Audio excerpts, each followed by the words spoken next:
Не се потребни нови избори, бидејќи тие можат да го одолговлечат патот на земјава кон Европската Унија и НАТО е пораката која испрати еврокомесарот Хан заклучно со последната изјава која даде за австрискиот весник Курир.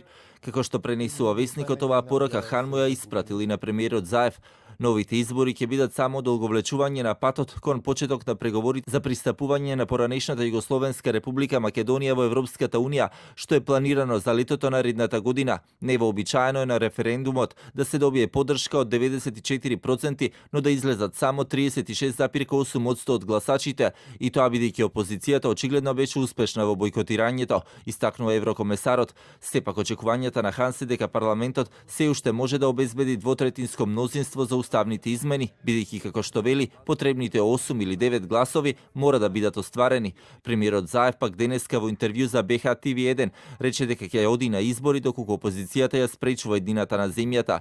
Во ова прво официјално интервју по референдумот, Заев сепак наведува дека ќе се направи се што е можно за обезбедување на двотретинското мнозинство, но ако тоа не успее, нема друг излез освен избори.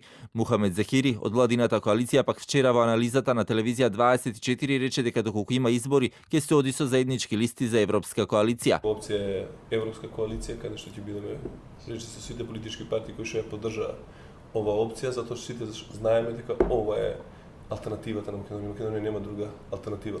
ВМРО ДПМН за жал со ваквите политики деструктивни кои што ги има, си ги затвори своите коалициски капацитети. Со кого ќе коалицира?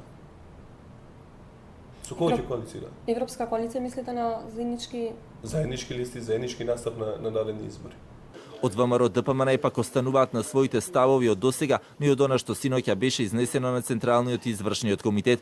Во јавното обвинителство веќе отворен и предмет по иницијатива на партијата за подкуп на гласачи. ВМРО ДПМН до основното јавно обвинителство за гонење организиран криминал и корупција ја поднесе кривичната пријава против повеќе од 200 лица, председатели, членови и нивни заменици на избирачки одбори во Струга, Центар, Жупа, Кичево, Желино, Боговиње и Сарај, со основано сомнение дека на изминатиот референдум над 50.000 гласови биле злоупотребени во текот на референдумот, но и заради грубо полнење на кутии.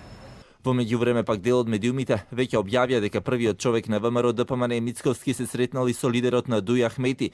Дуј пак вчера на Централното претседателство од Бала Речица, како заклучок кој писмено го донесо одлука дека се уште има време за обезбедување на двотретинско мнозинство и дека предвремените избори не се најдоброто решение во моментот, дека преспанскиот договор е се уште жив и дека и двете земји потписнички треба да се борат за него, денеска порача и владиниот грчки портпарол Цанакопулос во интервју за грчкото радио News 247.